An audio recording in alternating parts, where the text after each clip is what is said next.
Villagrande, norte de España, otoño de 1858.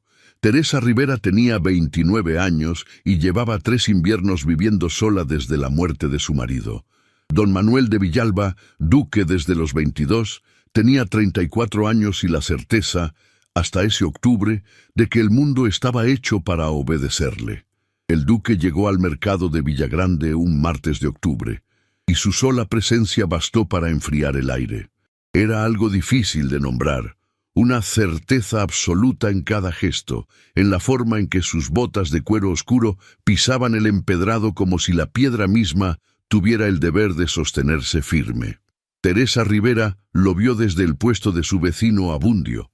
Discutía el precio de un saco de harina cuando escuchó el golpe seco del bastón de plata contra un carro de madera, breve y autoritario, que hizo que la plaza entera se detuviera. Un hombre de unos 50 años, con las manos endurecidas por décadas de campo, estaba paralizado frente al jinete. Había cometido el imperdonable error de cruzar el camino por donde el duque avanzaba. ¿Es que en este pueblo no se enseña a los animales a apartarse cuando pasan sus superiores?, dijo el jinete. La voz era grave, modulada con la precisión de quien nunca ha necesitado gritar para ser obedecido. No miraba al hombre. Miraba hacia adelante, como si el obstáculo no mereciera su atención. El trabajador, que se llamaba Eusebio y llevaba 53 años sin hacerle daño a nadie, se quitó el sombrero y lo apretó contra el pecho. Ese gesto universal de los que aprenden desde niños que la humillación es parte del precio de existir. «Perdone usted, señor», murmuró.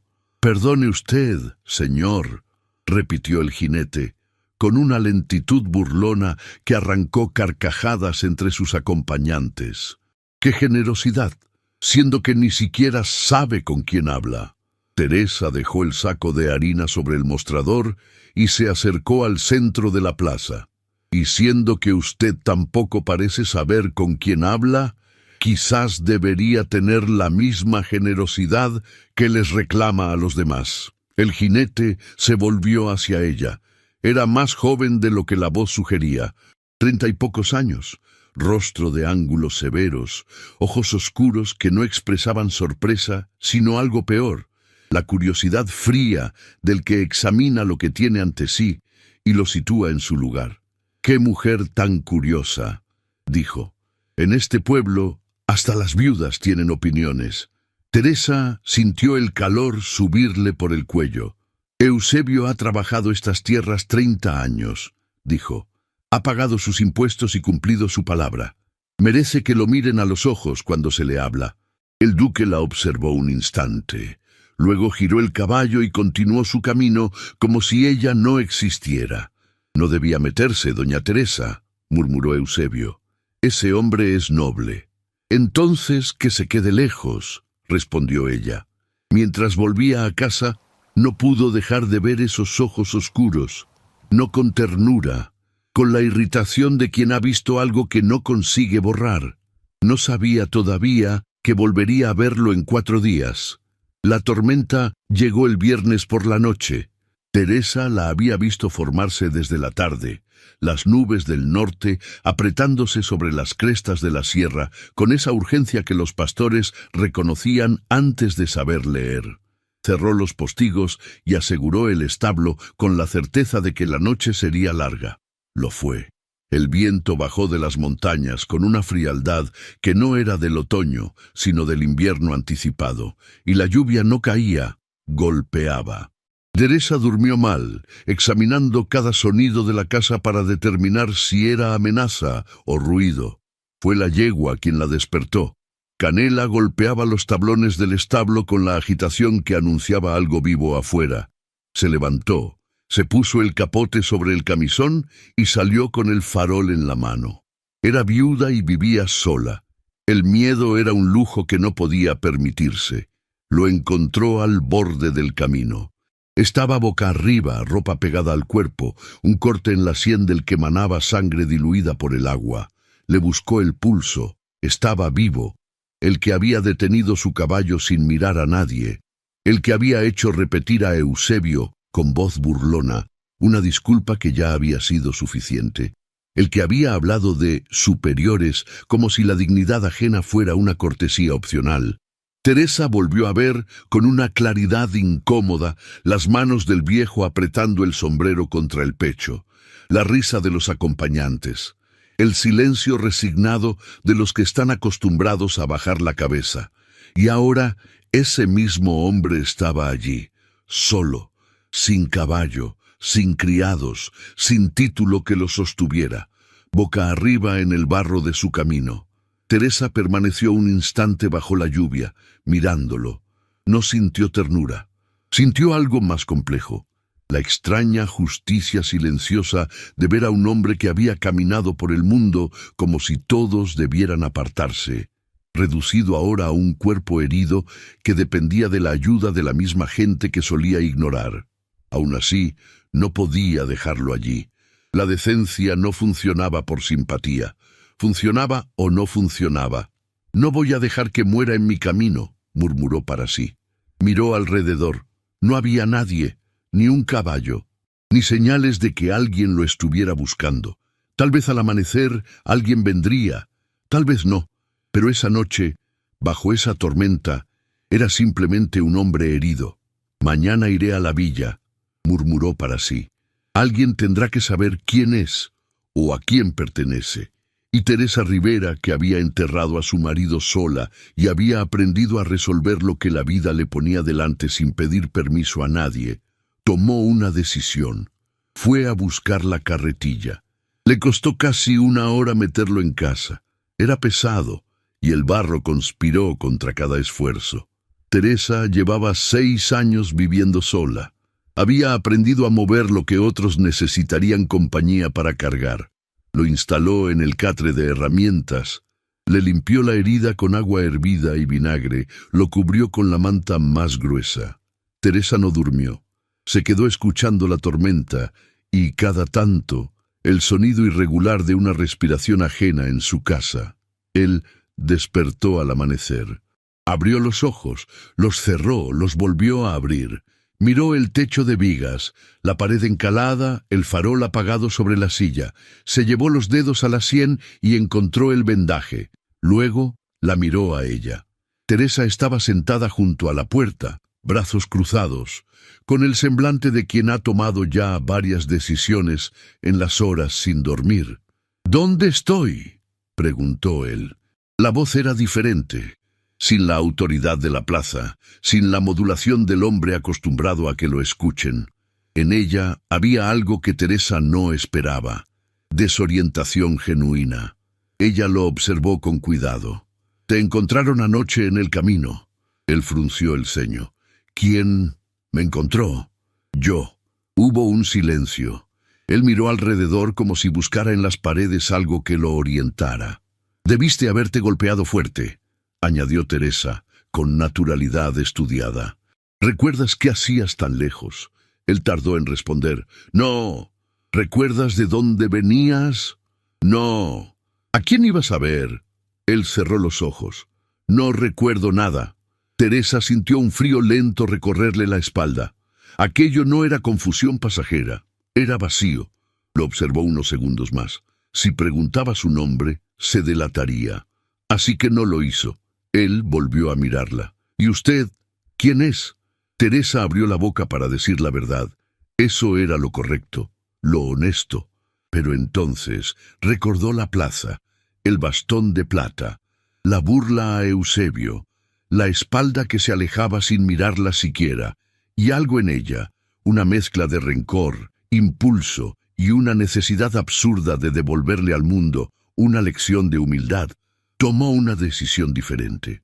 «Soy tu esposa», dijo Teresa Rivera con calma, que la sorprendió a ella misma. «Y llevas días sin pisar esta casa». Él la miró. En sus ojos oscuros no había reconocimiento, ni duda, ni protesta. Solo ese vacío particular de quien busca dentro de sí mismo y encuentra donde debería haber certezas. Únicamente silencio. A la mañana siguiente, el hombre que Teresa había traído a casa no recordaba su nombre. Lo supo con una calma que lo desconcertó más que el hecho mismo. Buscó dentro de sí como quien busca una vela en un cuarto oscuro y no encontró nada. Solo el dolor en la sien, el olor a vinagre y madera vieja, y esa mujer junto a la ventana que lo observaba con una expresión que no supo clasificar. ¿Tiene hambre?, preguntó ella, sin preámbulos. Él consideró la pregunta con la seriedad que merecía. Sí, respondió. Entonces levántese. El desayuno no se trae a la cama. Él abrió la boca, la cerró. Algún reflejo antiguo quiso protestar, pero no encontró la razón para hacerlo. Se incorporó despacio y descubrió una muda de ropa doblada sobre la silla, ropa de trabajo que olía a campo y a uso. La examinó un momento con la expresión de quien recibe algo que no estaba en el inventario previsto. ¿Es que no hay otra cosa?, preguntó con una cortesía tan cuidadosa que era casi peor que una queja. Teresa asomó la cabeza desde el umbral. «Hay un delantal», dijo. «Si lo prefiere». Él consideró la oferta con la seriedad que merecía. Luego tomó la ropa de trabajo y se la puso sin decir nada más. Teresa, desde la cocina, escuchó sus pasos lentos y torpes sobre las tablas del suelo y sintió algo que prefirió no examinar con demasiado detenimiento. El primer desayuno fue silencioso y extraño. Él comía con una atención que contrastaba con la escudilla de barro. Sostenía la cuchara con una soltura que no encajaba con la mesa ni con la ropa, como una pieza colocada en el tablero equivocado. La espalda recta, los codos cerca del cuerpo, la postura de quien ha sido enseñado desde niño en que el cuerpo en la mesa es también una declaración. Teresa lo observó de reojo. «¿Tiene usted frío?», preguntó al fin. «No». «¿Por qué?». «Porque lleva 5 minutos comiendo como si hubiera alguien importante mirándolo». Él bajó los ojos al cuenco. Luego, muy despacio, apoyó los codos sobre la mesa. Era un gesto pequeño y deliberado, el de alguien que acepta perder una batalla menor para ganar algo que todavía no sabe nombrar. «¿Recuerda algo?», preguntó Teresa. Él alzó los ojos. «Imágenes», dijo. «Corredores, caballos, nada con nombre». Teresa asintió y no dijo más. La decisión de la noche anterior pesaba un poco más a la luz del día. Podía desdecirse. Podía decirle quién era. Pero no lo hizo. Se levantó, recogió los platos y dijo: «Hoy hay leña que cortar». Él la miró. «¿Perdón?». «Leña», repitió ella señalando hacia el patio con la cabeza. «El invierno viene y no hay suficiente. Hay un hacha junto al tronco grande. No creo que tenga que explicarle cómo se usa». Hubo una pausa larga. «De acuerdo», dijo él al fin, y salió al patio. Teresa lo observó desde la ventana. Lo vio examinar el hacha como quien reconoce un objeto, pero no recuerda cómo interactuar con él. Lo vio colocarse frente al tronco, con una postura que era puro instinto aristocrático, la espalda demasiado recta, los brazos calculando el movimiento como si fuera una ecuación que resolver. El primer golpe fue un desastre. El hacha rebotó en el tronco, y él estuvo a punto de perder el equilibrio. Él se quedó quieto un momento, mirando el tronco con una expresión que habría sido cómica si no fuera también, de algún modo, tan profundamente humana.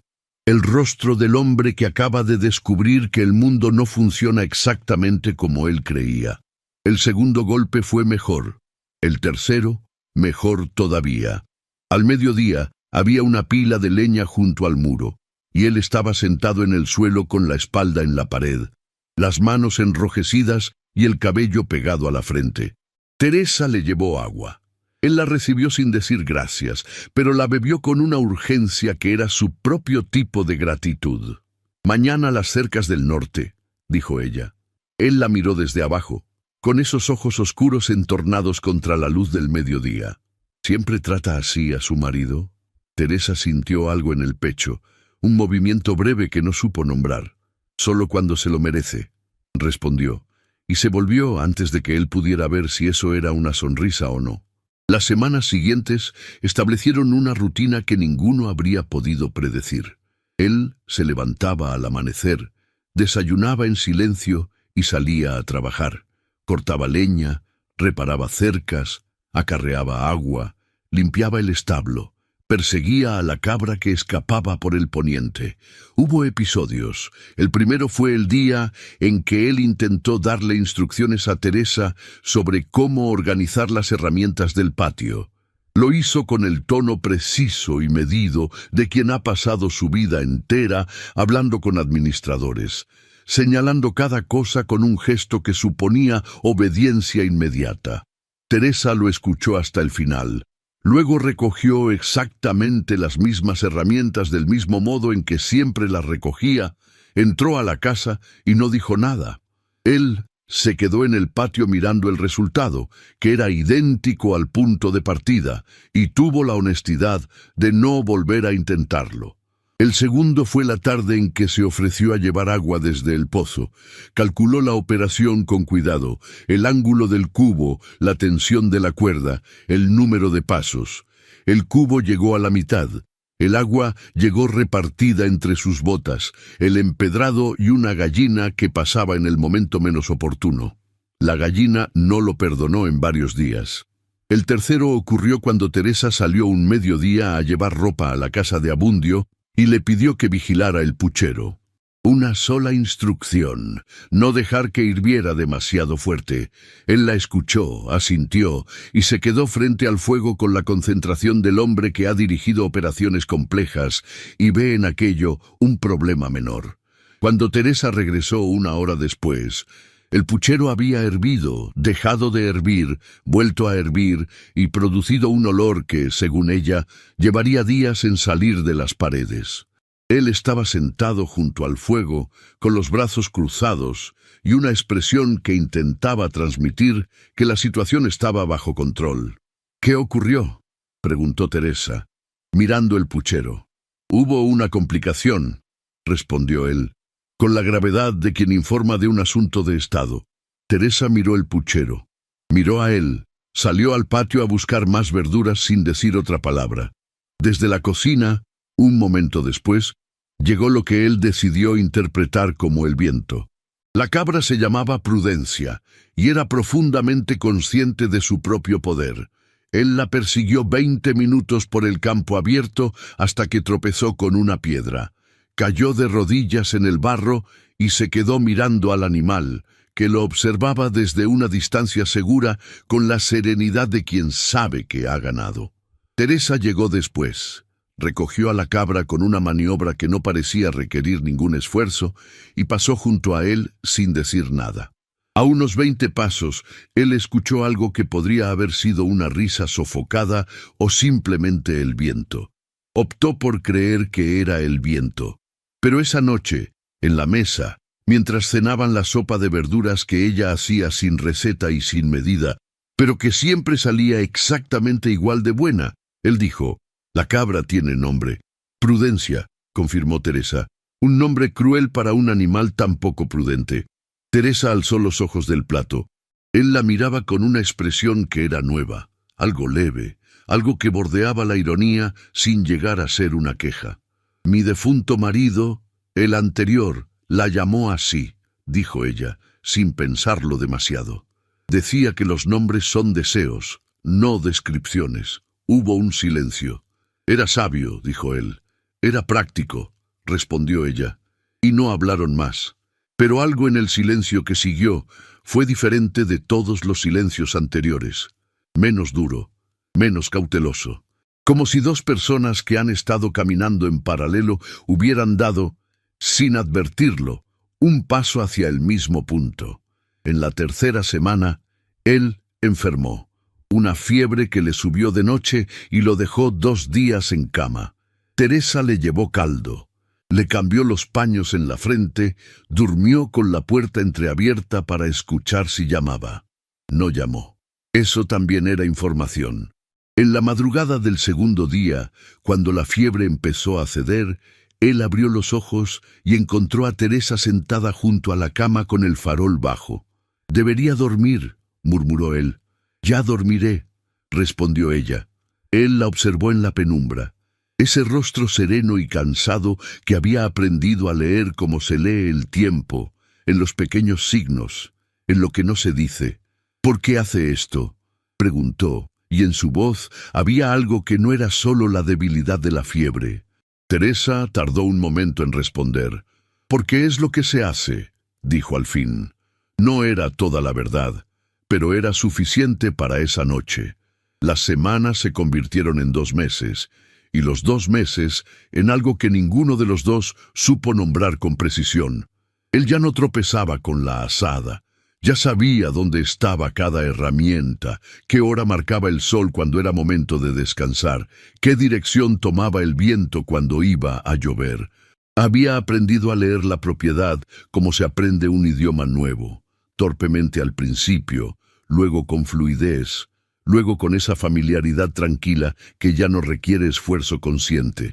Y había aprendido otras cosas, que Teresa se levantaba antes del amanecer y sus primeros movimientos por la cocina eran silenciosos y precisos, como los de quien prefiere estar sola con el día antes de compartirlo con nadie. Que cuando algo la preocupaba, apretaba los labios brevemente y los relajaba, como si su propio cuerpo le recordara que no convenía mostrar demasiado, que reía poco, pero cuando lo hacía era una risa breve y genuina que duraba exactamente lo necesario. Había aprendido a esperarla. Esa comprensión llegó una tarde de noviembre. Estaba en el tejado del establo cuando comprendió que llevaba varios minutos mirando hacia donde ella iba a aparecer antes de que apareciera, como si el ojo hubiera tomado la decisión antes que la mente. Lo dejó pasar. Volvió al tejado, pero la comprensión había tomado ya su lugar. Por su parte, Teresa luchaba con una guerra interior que iba perdiendo territorio semana a semana. El momento más difícil fue una noche de lluvia de la 7ª semana. La tormenta había llegado rápido, sin los avisos habituales, y él estaba todavía afuera asegurando el tejado del cobertizo cuando el aguacero se desató. Teresa salió con el farol para llamarlo, y los dos terminaron bajo el alero estrecho de la entrada, esperando que amainara, de pie, uno junto al otro, con el espacio que la arquitectura de la casa dictaba, y no la voluntad de ninguno. Él olía a madera húmeda y a trabajo. Teresa lo notó con la misma precisión involuntaria con que se notan las cosas que uno preferiría no notar. La lluvia golpeaba los adoquines del patio levantando pequeñas columnas de agua. El farol entre ellos proyectaba luz hacia arriba, hacia los rostros, de una manera que quitaba la distancia habitual a las cosas. «¿Cuánto tiempo lleva sin llover así?», preguntó él, mirando el patio. «Desde octubre», respondió ella. «El año pasado también llovió fuerte en octubre. ¿Lo recuerda?». Hubo una pausa. «No», dijo él. «No lo sé, me pareció verosímil». Teresa soltó algo que no llegó a ser una risa, pero que se le pareció bastante. Él se volvió a mirarla con una expresión que ella no supo catalogar. Sorpresa, quizás, o algo más parecido a la satisfacción de quien descubre que ha producido algo que no esperaba producir. Sus hombros se rozaron un instante cuando ella se movió para ajustar el farol. Ninguno de los dos lo mencionó, pero durante el resto de la noche, mientras la lluvia siguió cayendo sobre el patio y el fuego de la cocina fue apagándose poco a poco, Teresa supo que ese roce de nada, esa fracción de segundo de calor ajeno, había ocupado más espacio en su atención que todas las horas de trabajo del día, y eso era, precisamente, lo que más le costaba admitir. Había intentado contarle la verdad 3 veces. La primera, una tarde en que él había ayudado a su vecino Abundio a recuperar una oveja atrapada en la barranca, regresando al anochecer con el barro hasta las rodillas y una satisfacción en el rostro que Teresa no había visto antes en él. Había abierto la boca para decirle que había algo que necesitaba saber, y él había entrado a lavarse las manos en la palangana con una tranquilidad tan completa que las palabras se le habían cerrado en la garganta. La segunda, una noche en que lo encontró despierto hasta tarde remendando el arnés, roto desde el verano, mencionado de pasada, inclinado sobre la mesa, con el farol bajo, haciendo con sus manos algo para lo que no tenía ninguna obligación de molestarse. Se había quedado quieta en el umbral demasiado tiempo. La tercera vez no llegó a abrirla siquiera, y el apego seguía creciendo, silencioso y constante, como crece el agua en una tinaja durante la lluvia larga. Lo que Teresa no sabía era lo que ocurría en el norte. Don Carlos de Villalba tenía 45 años y una ambición que había esperado pacientemente la oportunidad correcta. Cuando los hombres enviados a buscar a su primo regresaron con el caballo pero sin el jinete, Carlos entendió que el destino le ofrecía lo que había deseado sin atreverse a pedirlo. Declaró la muerte de don Manuel ante el tribunal. El proceso fue discreto y meticuloso. Carlos conocía bien los mecanismos del poder. Sabía qué documentos presentar, qué silencios comprar. La real carta de sucesión llegó. El título de Duque de Villalba pasó a sus manos con la frialdad eficiente de los papeles oficiales. Las tierras, el nombre, el título, todo lo que había pertenecido a Manuel era ahora suyo, en Villagrande. Nadie sabía nada de esto. Teresa tampoco. Ella seguía viendo en ese hombre a un desconocido que había llegado por accidente, no al duque, cuyo primo lo estaba enterrando en vida mientras él cortaba leña en sus tierras. Fue en la 8ª semana cuando ocurrió el incidente con el viajero. Era un hombre que pasó por el camino un mediodía, a caballo, con el tipo de confianza que dan el vino y la soledad combinados. Se detuvo junto a la cerca donde Teresa estaba recogiendo las últimas verduras del año y le habló con una familiaridad que no le había sido ofrecida. Ella respondió con brevedad y volvió a su trabajo. Él insistió. Manuel, que estaba a unos 30 metros reparando la cerca del fondo, lo había escuchado todo sin parecer escucharlo. Cuando el tono del viajero cambió por segunda vez, él dejó las herramientas sobre el suelo con una calma que era su propio tipo de amenaza y caminó hacia la cerca con pasos lentos y regulares. No dijo nada al principio. Solo se colocó junto a Teresa y miró al hombre con esos ojos oscuros que cuando querían podían contener todo el frío del mundo.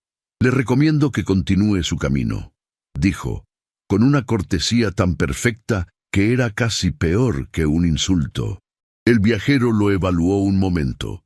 Luego siguió su camino. Teresa no dijo nada hasta que el sonido de los cascos se perdió en la distancia. «No era necesario», dijo entonces. «No», respondió él, «pero era lo correcto». Ella lo miró. Él había vuelto ya hacia la cerca del fondo. Recogía sus herramientas. Continuaba el trabajo como si nada hubiera interrumpido la tarde. Esa noche, Teresa intentó por tercera vez encontrar las palabras para contarle la verdad. Las buscó durante la cena, mientras recogía los platos, mientras apagaba el farol de la cocina. No las encontró. Lo que encontró, en cambio, fue el miedo.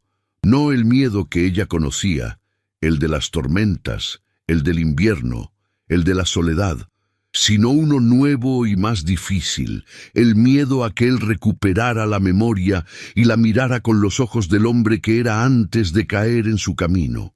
El miedo a que ese hombre del mercado regresara y borrara al que había aprendido a ver el cielo desde el patio al anochecer, con los brazos cruzados y el silencio tranquilo de quien, por primera vez en mucho tiempo, no tiene que ser nadie en particular. El miedo a perderlo.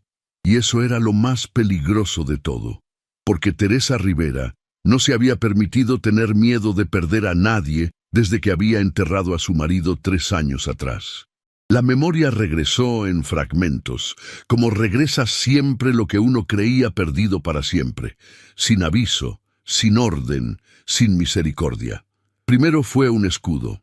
Lo vio grabado en la piedra de una fuente del pueblo y se detuvo en seco, con el corazón golpeándole el pecho de una manera que no entendió hasta que la imagen se abrió hacia adentro y trajo consigo otras. Una sala de techos altos, unos retratos en la pared, el olor específico de la cera y el cuero que pertenecía a un lugar concreto y conocido. Esa noche no durmió. 2 días después, un nombre. El suyo, Manuel. Y luego, como si el primero hubiera abierto una compuerta, los demás, Villalba, el ducado, el camino del norte, la tormenta, el caballo desbocado. Y la mentira de Teresa. Se lo dijo el reflejo en el agua quieta del abrevadero, una mañana en que había salido antes del amanecer. Se miró y vio al hombre que era, no al que había creído ser. Con ese hombre regresó todo, el título, los meses perdidos, y aquella mujer que había dicho soy su esposa, con una calma que ahora, desde este lado del conocimiento, tenía un nombre distinto. Engaño. Volvió a la casa en silencio. Teresa estaba en la cocina. Él se detuvo en el umbral un momento, ese instante en que todavía es posible tener 2 sentimientos antes de que uno aplaste al otro. Luego entró. «Sé quién soy», dijo. Teresa se quedó quieta con las manos sobre la mesa. No se volvió de inmediato. Cuando lo hizo, su rostro tenía la expresión de alguien que ha estado esperando ese momento durante mucho tiempo, y al que, sin embargo, la llegada del momento lo encuentra sin preparación suficiente. «Lo sé», respondió ella. «¿Desde cuándo?» «Desde la noche en que lo traje a casa». Reconocí su rostro. Sabía que era el hombre de la plaza, que era noble, pero no sabía su nombre ni cómo encontrar a su familia. Hubo un silencio que no fue silencio, sino el espacio en que 2 personas se miden sin palabras y encuentran lo que encuentran. «¿Por qué?», preguntó él. Teresa abrió la boca, la cerró, y luego, porque no había otra respuesta que fuera completamente honesta, dijo: «Al principio, por rencor, después, porque no supe cómo deshacerlo, y al final...» Se detuvo. Al final ya no quería. Él la miró durante un tiempo que fue difícil de medir.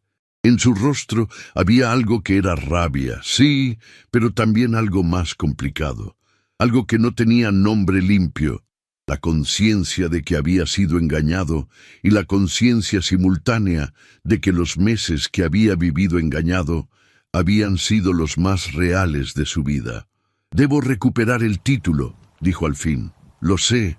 Mi primo habrá declarado mi muerte. Lo supuse. Tengo que marcharme». Teresa asintió una sola vez, con esa sobriedad que era su forma particular de no derrumbarse. «Llévese el caballo de Abundio», dijo. «Le debo un favor». Él recogió sus cosas. Eran pocas. La chaqueta que alguien había guardado doblada en el baúl. Las botas que habían vuelto a su lugar después de semanas de no usarlas. Teresa le preparó una alforja con pan, queso y una bota de vino, y se la entregó en el patio con los brazos rígidos y el semblante de quien se concentra en los gestos pequeños para no tener que gestionar los grandes. Él tomó la alforja.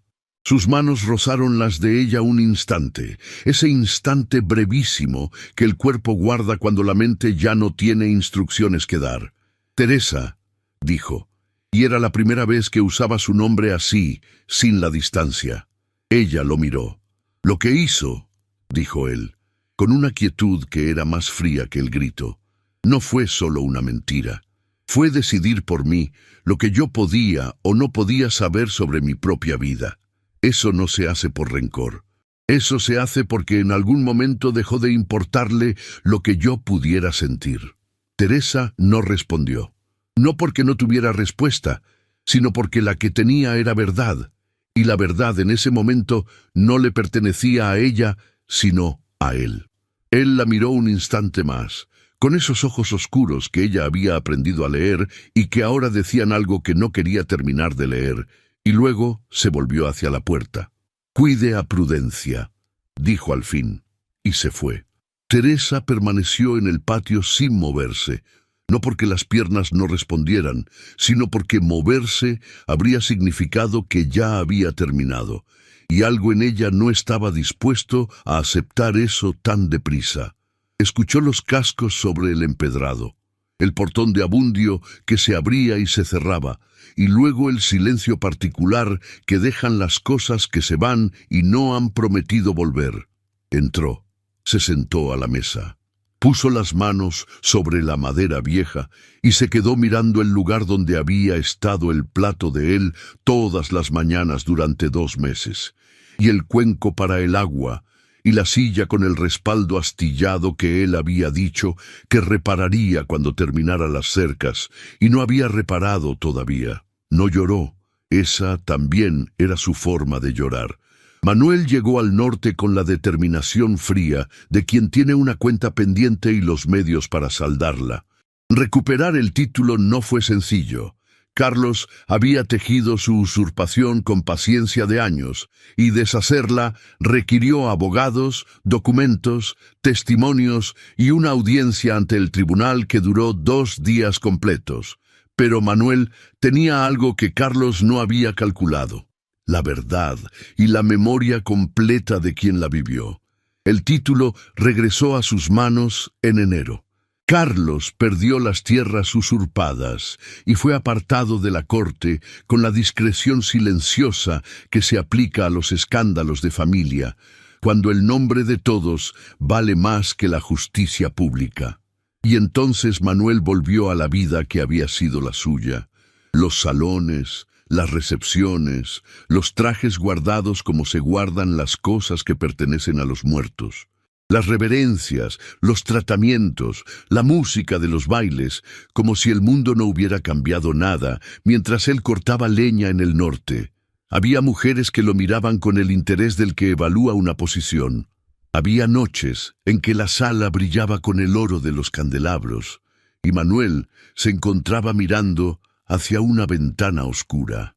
Fue una tarde de enero cuando lo comprendió del todo. Un jornalero anciano había sido despedido sin paga por el administrador de una finca vecina, con el pretexto de una deuda que el hombre negaba con la desesperación de quien sabe que tiene razón y nadie que lo escuche. Su mujer había venido a la ciudad a pedir ayuda a quien quisiera darla. Nadie quería. Manuel la escuchó en el pasillo de su propia casa, de pie, sin anunciarse, mientras sus criados intentaban discretamente hacer desaparecer a la mujer antes de que perturbara algo. La escuchó hasta el final. Luego fue personalmente a la finca, pidió los libros de cuentas, los revisó durante 1 hora con la concentración del hombre que sabe leer lo que otros prefieren ocultar, y demostró ante el administrador y 3 testigos que la deuda era falsa y el despido una represalia. El jornalero fue reinstalado esa misma tarde. La mujer lloró sin aspavientos, con la dignidad de quien no está acostumbrado a que las cosas salgan bien. Manuel regresó en el carruaje con algo que no era exactamente satisfacción, sino algo más difícil de nombrar: la certeza de que hacía semanas que no se sentía así de presente en su propia vida. Esa noche no durmió. La mente, cuando por fin tiene espacio para detenerse, hace precisamente lo contrario. Se quedó en la oscuridad pensando en Teresa Rivera. No en la mentira, en ella, en la forma en que recogía los platos sin ceremonia, en la risa que nunca terminaba de salir del todo, en el "ya dormiré" de la noche de la fiebre, dicho con una tranquilidad que no era indiferencia sino exactamente lo contrario. Y entonces llegó, sin invitación, la imagen del día en que se marchó. Teresa con las manos sobre la mesa, la espalda recta, la expresión de quien ya sabe que ha perdido algo, pero no piensa pedirlo de vuelta. Él se había ido convencido de tener razón. Esa noche comprendió que tener razón y actuar bien no siempre eran lo mismo, y que también él se había marchado, como si lo que ella sintiera fuera menos urgente que su propia herida. Al amanecer fue al escritorio y tomó papel. Estuvo un rato con la pluma en la mano sin escribir nada, porque esto no cabía en una carta. Había que decirlo de frente, aceptando que ella podía escucharlo y aún así decirle que no. Esa posibilidad le apretó el pecho con una fuerza que no esperaba. No tenía ninguna razón para esperarlo, y menos a él, y sin embargo el miedo a que ya no lo esperara fue más real que cualquier cosa que hubiera sentido desde que volvió a los salones. Dejó la pluma sobre el papel en blanco. Entonces llegó la carta. Era de Abundio, el vecino de Teresa, breve, con la caligrafía torpe del hombre que escribe poco. Decía que doña Teresa había enfermado en el invierno, que un médico itinerante la había llevado a un convento de la ciudad para tratamiento, que la propiedad estaba vacía y la cabra andaba suelta por el campo. Manuel la dobló con cuidado, como se doblan las cosas importantes, y la guardó en el bolsillo del pecho, junto al lugar donde el corazón hace su trabajo. No pensó en los salones, ni en lo que diría la corte. Pensó en ella con ropa que no era la suya, con esa dignidad que no se rendía ni enferma, y en la propiedad vacía, y en prudencia suelta por el campo sin nadie que la persiguiera. Y pidió que prepararan el caballo. El convento de Santa Catalina de la Ribera era un edificio de piedra gris que se alzaba en el extremo sur de la ciudad. Tenía un jardín interior, pero era invierno todavía cuando Manuel llegó, y el jardín estaba desnudo y quieto bajo la luz pálida de la mañana. La hermana portera lo recibió con la mirada de quien ha visto entrar a muchos hombres con prisa, y ha aprendido que raramente son buenos augurios. Hubo una pausa breve. Durante un instante pensó en todas las palabras que no podía usar todavía. «Soy un amigo cercano», respondió al fin. La hermana lo miró un momento más. Había algo en su voz que no sonaba a simple cortesía. Luego abrió la puerta. Lo condujeron a una sala pequeña con 2 sillas y una ventana que daba al jardín. Manuel esperó de pie. Escuchó pasos en el corredor, lentos, con el cuidado de quien está recuperando fuerzas que no ha terminado de recuperar. Teresa entró. Estaba más delgada. Vestía ropa prestada que no era exactamente la suya, ese detalle que uno nota cuando conoce bien a alguien. Pero los ojos eran los mismos, oscuros, directos, con esa capacidad de mirar sin conceder nada que no se haya ganado. Lo vio y se detuvo en el umbral. «Pensé que no vendría», dijo. «Lo pensé yo también», respondió él. «Pero aquí estoy». Ella entró despacio y se sentó. Él tomó la otra silla y se sentó frente a ella, con ese espacio pequeño que era al mismo tiempo una distancia y una posibilidad. «¿Cómo está?», preguntó él. «Mejor. Fue una neumonía. El médico dice que con el descanso y el calor habrá pasado del todo para la primavera. Me alegra saberlo». Hubo un silencio. Afuera, en el jardín desnudo, un pájaro cantó 2 notas y se calló. «¿Por qué vino?», preguntó Teresa. «Porque su vecino me escribió. Eso explica cómo supo dónde estaba». «No por qué vino». Él la miró. En su rostro había algo que hacía semanas que buscaba la forma correcta de organizarse y que ahora, frente a ella, en esa sala pequeña y fría con el jardín de invierno al fondo, encontró por fin su orden. «Vine porque me equivoqué», dijo. «No al marcharme. Tenía razón en marcharme. Me equivoqué en cómo me marché».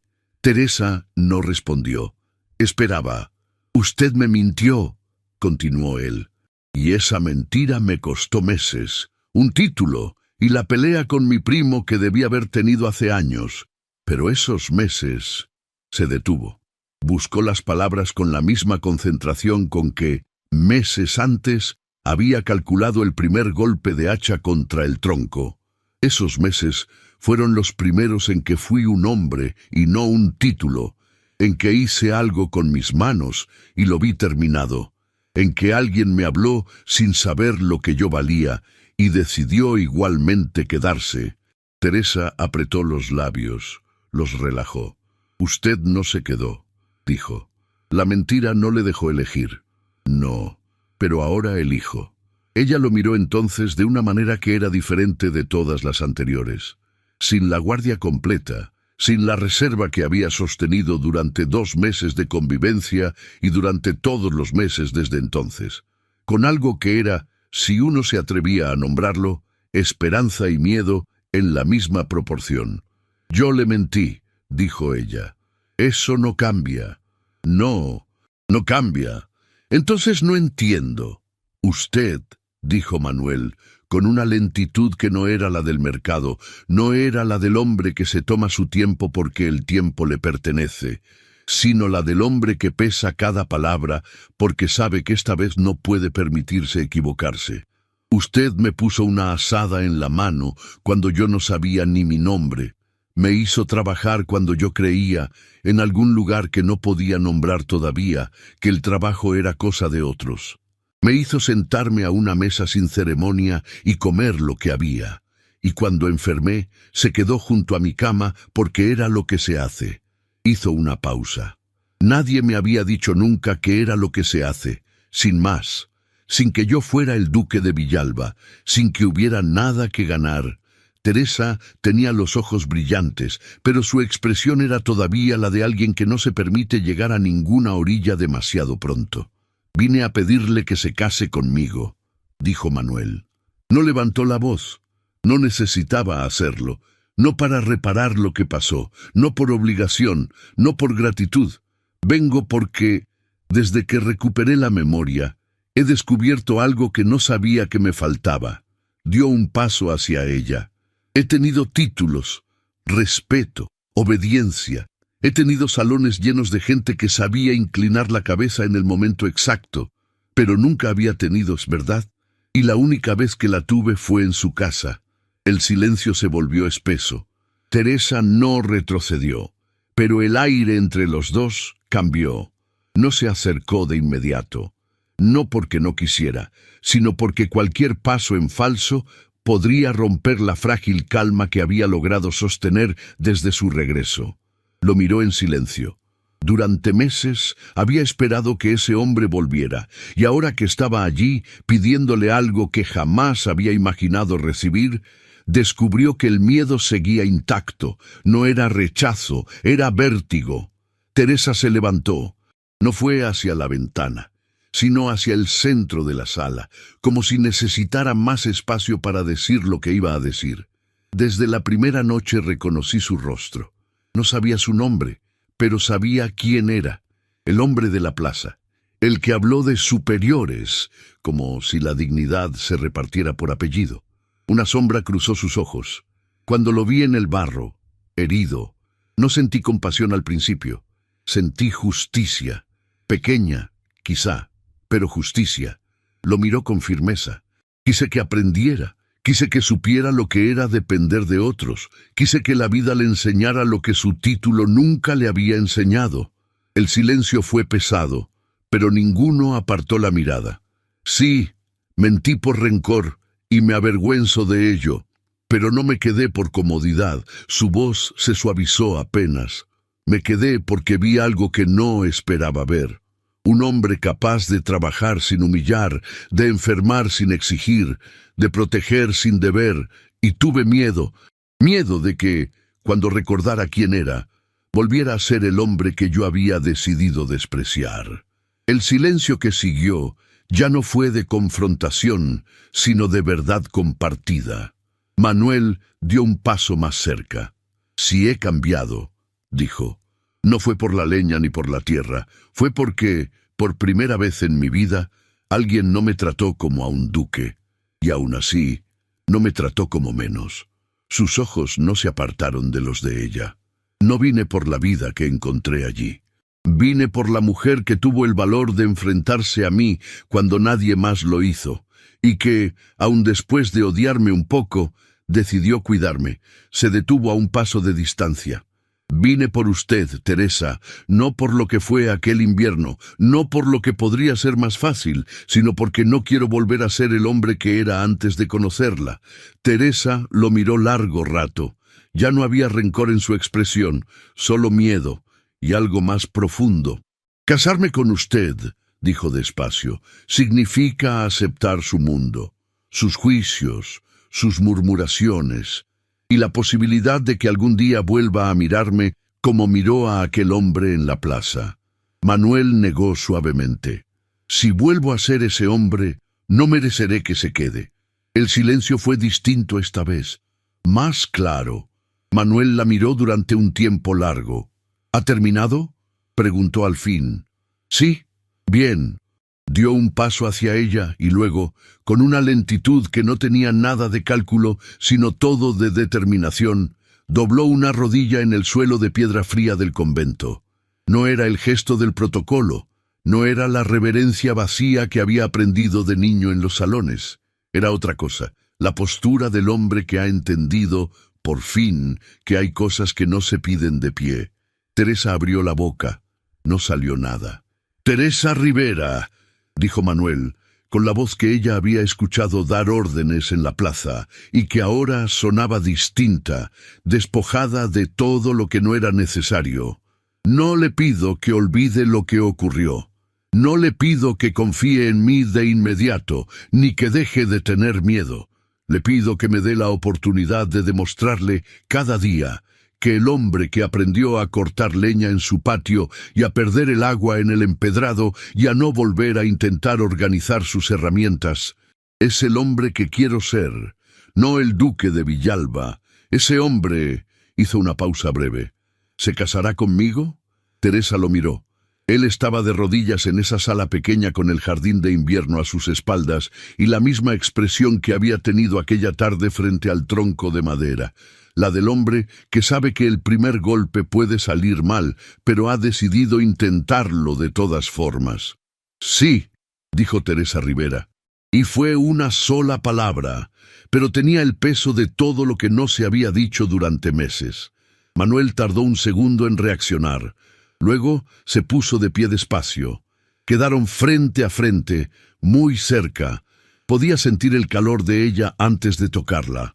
Alzó la mano y la apoyó con cuidado en su rostro, como si aún no estuviera seguro de tener derecho. Teresa no se apartó. Al contrario, dio medio paso adelante. Sus manos encontraron el pecho de él primero. Después subieron hasta sus hombros. El beso llegó sin prisa.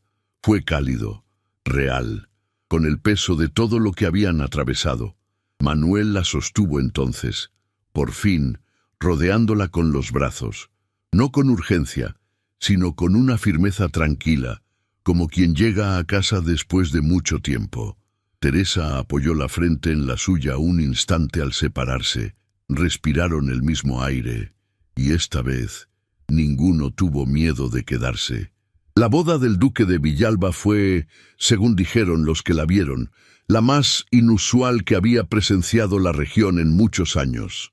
No por la iglesia, ni por la música, ni por los invitados nobles que llegaron con la curiosidad apenas disimulada de quien espera ver algo que confirme lo que ya han dicho en los salones. Lo inusual era el otro lado de la nave. Junto a los nobles estaban Abundio y su mujer, que habían traído flores del campo porque Teresa les había dicho que no hacía falta nada, y ellos habían decidido que eso significaba que sí hacía falta algo. Estaba el viejo Eusebio, con el sombrero que había apretado en el mercado hacía ya casi un año, limpio ahora y sostenido con una dignidad nueva. Estaban los vecinos de la sierra y los jornaleros de 6 años largos, gente que la conocía por su nombre y no por su posición.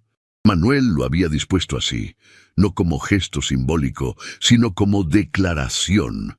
Teresa entró sola, porque no tenía padre ni hermano que la llevara, y esa ausencia era también una forma de verdad. Caminó por el pasillo con un vestido de seda color marfil, que las hermanas del convento le habían ayudado a preparar, con encaje en los puños y en el cuello. Sin abanico, sin velo. Manuel la esperaba al frente. Cuando ella llegó junto a él y lo miró, algo pasó entre los dos que los invitados solo pudieron intuir. El reconocimiento silencioso de dos personas que se han visto en sus peores versiones y han decidido quedarse. El sacerdote habló. Ellos respondieron. Las palabras del rito eran las mismas de siempre, desgastadas por siglos de uso. Pero ese día tuvieron el peso específico de lo que se dice cuando se dice de verdad. Cuando el sacerdote los declaró unidos, Abundio aplaudió primero, solo, con las palmas grandes de quien trabaja con las manos, y la iglesia entera lo siguió. Los nobles con su discreción, los vecinos de la sierra con su entusiasmo sin ceremonias. Manuel tomó la mano de Teresa. Sus dedos encontraron los de ella como encuentran las cosas que han aprendido ya a su lugar. «Esta vez es real», dijo él, en voz baja, «solo para ella. Esta vez lo elegimos», respondió Teresa. Y era exactamente eso.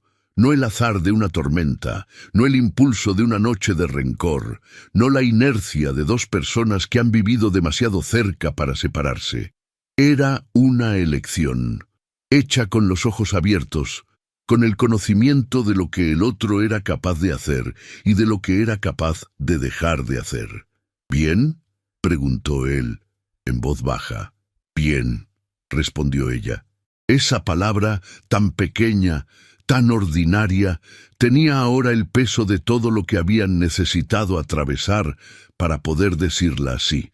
La humildad no se aprende en los salones. Se aprende perdiendo el agua en el empedrado, siendo derrotado por una cabra, quedándose quieto cuando alguien tiene razón y uno no. Se aprende cuando ya no queda título que sostenerlo a uno, y sin embargo uno sigue de pie. Manuel lo sabía.